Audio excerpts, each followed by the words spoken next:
আসসালামু আলাইকুম। সকালের নাস্তা খাওয়া শেষ আমাদের, আর এখন হাঁড়ি পাতিলগুলো সব জমা হয়ে গেল, এগুলো সব ধুতে হবে। আর আমি এখন ফ্রিজ থেকে ইলিশ মাছ বের করে নিলাম। গতকাল আপনাদের ভাইয়া ইলিশ মাছ নিয়ে আসছিল, আর এই যে ওনার চাচাতো বোন কচু শাক দিয়ে গেছে, কচু দিয়ে মাথা দিয়ে ইলিশ মাছ রান্না করব। আর এখন রান্নাঘরে কাজ ফেলে আমি ঘরে রুমে আসলাম কাজ করার জন্য। আমার প্রতিটা রুমে পাহাড় সমান কাজ জমে আছে, করব করব করে করা হলো না। আমার ফ্যান সবগুলো এত নোংরা, ফ্যানের দিকে তাকানো যায় না।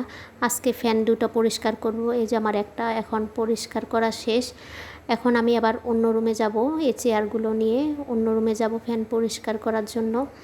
আমি একা একাই ফ্যান পরিষ্কার করি। আসলে ফ্যান পরিষ্কার করাটা অনেক কষ্ট, ঘাড় ব্যথা হয়ে যায়। আর এই যে আমি এখন কচু শাক কাটতে আসলাম। এখন কচুগুলো সুন্দর করে আমি আগে ধুয়ে নিয়েছি।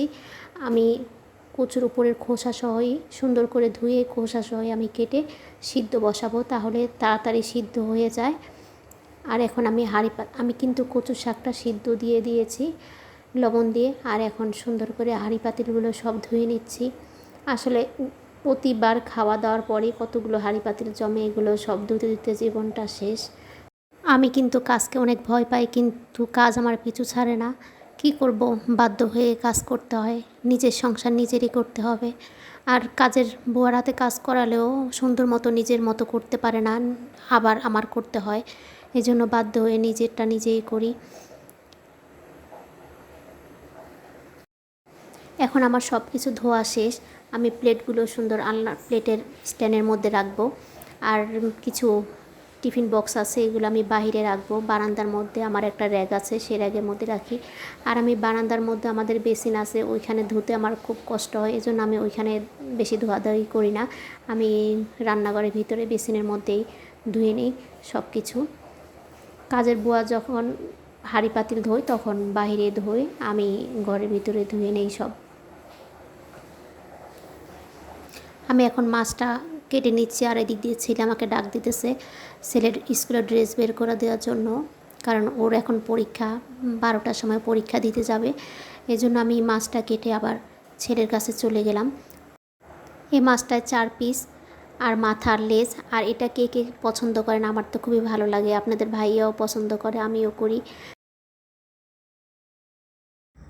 যে ছেলে এখন রেডি হয়েছে যাওয়ার জন্য স্কুলে, আর আমি একটু ভিডিও করে নিলাম। বললাম একটু তাকাও, একটুও তাকায় না। ও তাড়াহুড়া করছে, একটু তাড়াতাড়ি বের হয়ে যাবে। আমি ছেলে বের হওয়ার সময় আমি সব সময় অনেক চুমা দেই। আজকে আর ছেলেকে চুমা দেওয়া হলো না, হাতে মোবাইলের জন্য। আর এখন ছেলে চলে গেছে, এখন আমি সুন্দর করে তরকারিটা রান্না করে ফেলি। আমি আজকে বেগুন দিয়ে ইলিশ মাছ দিয়ে রান্না করছি।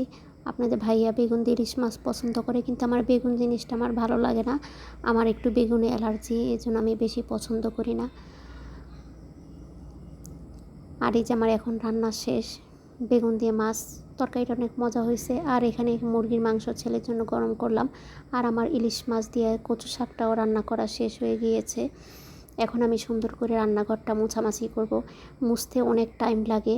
প্রথমে আগে ভিম লিকুইড দিয়ে পরিষ্কার করে নিয়েছি, পরে একটা ন্যাকড়া দিয়ে সুন্দর করে মুছে নিলাম।